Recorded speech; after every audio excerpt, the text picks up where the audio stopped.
Bonjour et bienvenue dans Je compte jusqu'à toi, votre podcast d'histoire. Je suis Loli, votre hôte, et j'espère que vous prendrez autant de plaisir à écouter mes histoires que moi à leur donner vie. Nous poursuivons donc notre petit voyage dans l'été, avec ses chaleurs, ses incendies et ses nuits tropicales bourrées d'insectes qui ne demandent qu'à vous dévorer vivant. Enfin, jusqu'à hier, parce qu'en ce qui me concerne, on vient de basculer dans l'automne et c'est violent. J'espère que pour vous tout se passe bien, et je plaide coupable pour ce long silence qui s'appelle Rio, vacances en famille élargie, rentrée des enfants et miasmes en tout genre. Mais techniquement, l'été, c'est jusqu'au 21 septembre, alors let's go! Et allons plutôt retrouver nos amis avec désormais le traditionnel. Précédemment dans le voyage de Lune. On est toujours sur l'îlot de Lune, dans les entrailles du château gris aux tuiles rouges. L'île où Barbotte et Takou ont retrouvé Mogiane et le prince. Mogiane qui est blessée et très vieille, la conséquence de la vengeance du sorcier. Grâce à un premier bijou donné par Lilou, son vieillissement se stabilise et elle retrouve un peu de mobilité. Ils commencent à revenir vers le château. Là, ils se font prendre en embuscade par un serviteur ensorcelé qui tire une flèche sur Takou. Ils parviennent à fuir. Lilou donne un second bijou à Mogiane qui rajeunit mais garde sa cheville blessée. Grâce à sa connaissance de l'île, ils parviennent jusqu'au cœur du château via des chemins inconnus du sorcier. Le sorcier qui a découvert l'existence d'Arwen tente bien de s'en débarrasser, échoue et furieux décide d'aller régler le problème en personne sur l'îlot de Lune. Lilou et Mogiane sont parvenus en sûreté dans la bibliothèque cachée de la jeune femme, tandis que le prince se retrouve face au sorcier qui a blessé fortement Takou. Place maintenant à la suite de l'histoire.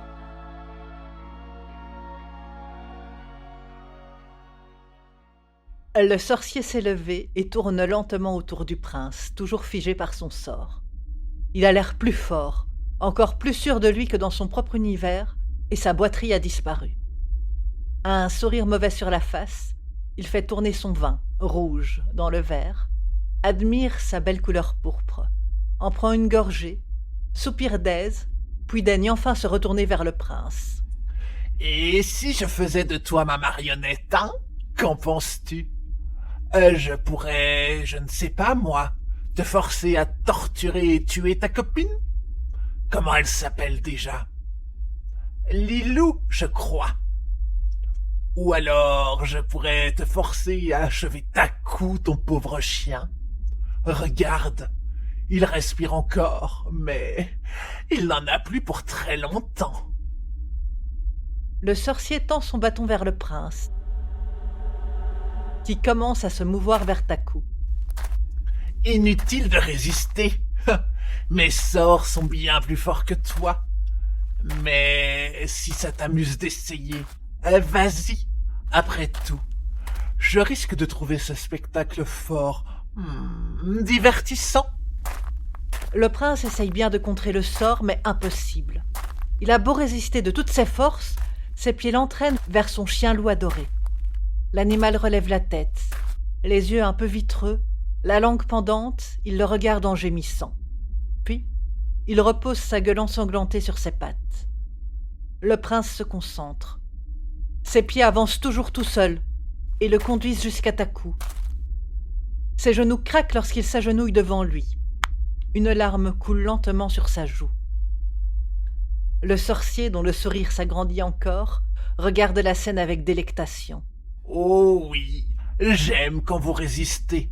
Pensez pouvoir y arriver, et que vous vous rendez compte que ça ne sert à rien.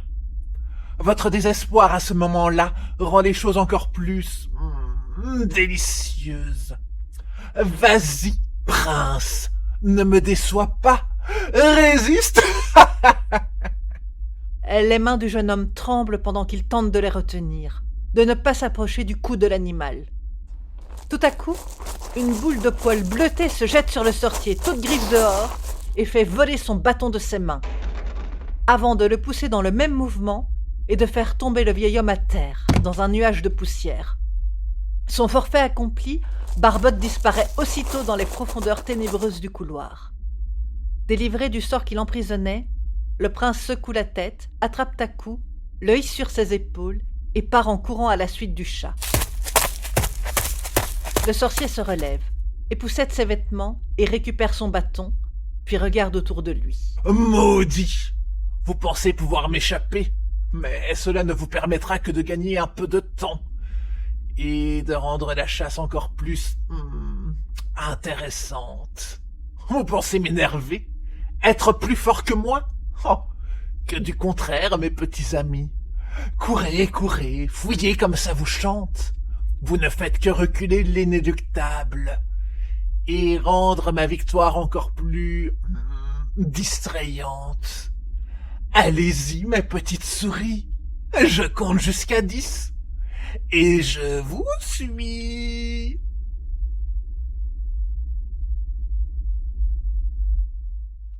Lilou court. Une torche à la main, elle passe couloir, escalier et descend jusqu'au tréfonds du château. Devant elle, une flaque noirâtre. Mogiane l'a prévenue. Elle ne tente pas de poser le pied dedans, mais regarde autour d'elle. L'eau s'étend jusque devant l'escalier, prend toute la largeur du couloir. Mais à environ 1 mètre, 1,50 m de la dernière marche, le sol est sec. Il n'y a pas d'autre passage. Lilou serre fort la clé que Mogiane lui a donnée et se concentre. Elle remonte quelques marches pour prendre de l'élan, descend en courant et prend appui sur la dernière. Elle saute, comme si sa vie en dépendait. Ce qui est un peu le cas. Ses pieds se posent juste à la limite de l'eau gluante qui commence à lui ronger les talons. Elle fait encore quelques pas et vite, elle retire ses chaussures et les secoue. Le temps de les remettre, l'eau noirâtre s'est rapprochée lentement d'elle en chointant. Mais Lilou ne reste pas plus de temps pour la regarder avancer. Elle reprend sa course. Arrive devant la lourde porte en bois massif bardée de fer. Elle sort de son sac la lanterne que lui a donnée Mogiane et la pose dans la petite niche sur le mur, juste à côté de la porte. Le déclic, la grosse clé jouant dans la serrure, et la porte s'ouvre. Lilou entre dans la pièce, se dirige vers le piédestal, prend le petit coffre et en sort le ruban en velours rouge qu'elle avait donné au prince, il lui semble, il y a une éternité. Le prince court, tacot sur les épaules, une main tendue devant lui, les yeux plissés pour essayer de distinguer les formes dans le noir. Il se base surtout sur la course de Barbotte pour se diriger. Vite, très vite, il s'éloigne du sorcier, qui compte à voix haute. Bientôt le son s'estompe et le prince court toujours. Lilou sort de la pièce, le ruban dans sa poche. Elle fait demi-tour. Après un dernier virage, elle arrive en vue de l'escalier et voit l'eau noire et vivante du puits s'avancer lentement vers elle. Elle est maintenant à plus de 4 mètres des marches. Impossible à sauter, et continue d'avancer vers la jeune fille, lentement, presque paresseusement.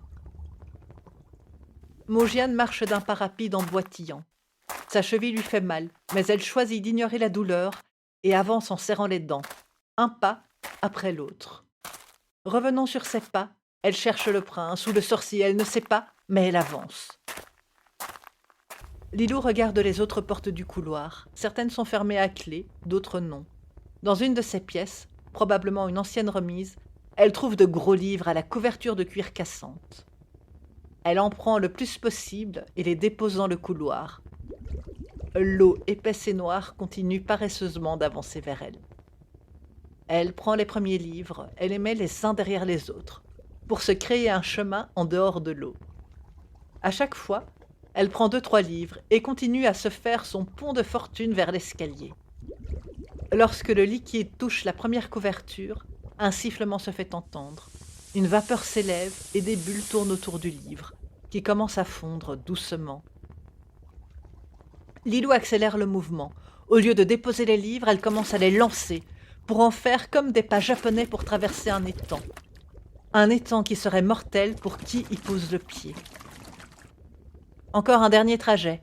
L'eau a atteint la porte de la remise et les bouquins fondent lentement. Vite, Lilou prend une grande respiration et commence à courir sur les couvertures qui s'enfoncent. Puis, elle saute de livre en livre jusqu'à arriver à la dernière marche, pile au moment où le premier livre disparaît, rongé totalement par l'eau maléfique. Premier livre bientôt suivi par les autres. Lilou ne reste pas pour voir si l'eau va continuer à monter. Passer les marches de l'escalier, la poursuivre. Elle court déjà à la recherche de ses amis. Bientôt, l'obscurité retombe sur l'escalier et le couloir condamné par l'eau noire. Barbotte cavale dans les couloirs, s'arrêtant de temps à autre pour laisser le prince le rattraper. Dès qu'il le voit, à nouveau, il repart en courant, le prince juste derrière lui. Lilou court droit devant elle, la main serrée sur le ruban dans sa poche. Elle pense au prince, à Mogiane. Elle arrive à un croisement, hésite, s'engage dans le couloir de droite. « Non, pas par là !» La voix fantomatique l'arrête instantanément. Lilou secoue la tête, regarde autour d'elle. Personne. Elle fait demi-tour et prend le couloir de gauche. Satisfaite, Arwen la regarde s'éloigner de la flaque de lumière du sorcier qui se rapproche en sifflotant. Lilou, le prince, Mogiane et Barbotte courent. Dans un long couloir, droit, sombre. Une tache de lumière apparaît au loin devant Barbotte et le prince. La torche en main, Lilou court de toutes ses forces. La lumière du flambeau accroche les yeux de Barbotte, qui miaule en la voyant. Le prince se fige, lève les yeux vers elle. Lilou. Puis, quelque chose se dresse devant eux, les empêchant de se voir. Essoufflée, Barbotte s'arrête net devant le mur qui barre le couloir. Un mur qui n'était pas là quelques secondes auparavant. Le prince, essoufflé, regarde autour de lui. De l'autre côté du mur, Lilou fait les quelques pas qui la séparent du prince, la main toujours serrée sur le ruban. Elle s'arrête devant la paroi qui vient de se matérialiser devant elle. Elle frappe des 2 poings contre la brique, solide, en criant. Takou gémit doucement. Barbotte feule. Venue d'un autre couloir, Mogiane arrive en claudiquant, appuyée sur sa canne de fortune. Elle se dirige vers le prince et regarde le mur, surprise. Un bruit de pas les fait se retourner. Devant eux, encore plus grand et plus puissant qu'auparavant, se dresse le sorcier. Eh bien, il semblerait que d'une façon ou d'une autre, nous soyons tous réunis. Un sourire mauvais barre son visage. Bonjour, Mogiane. Je n'ai plus peur de toi, tu le sais. Je ne te demande pas d'avoir peur de moi, enfin, pas que... Le sorcier claque des doigts. Une violente douleur derrière l'épaule de Mogiane. Son tatouage brille comme s'il était fait de métal en fusion. Elle retient difficilement le cri qui lui monte aux lèvres, tandis que la flamme commence à dévorer le tissu qui recouvre la marque rouge. Bien, ici maintenant, nous parlions.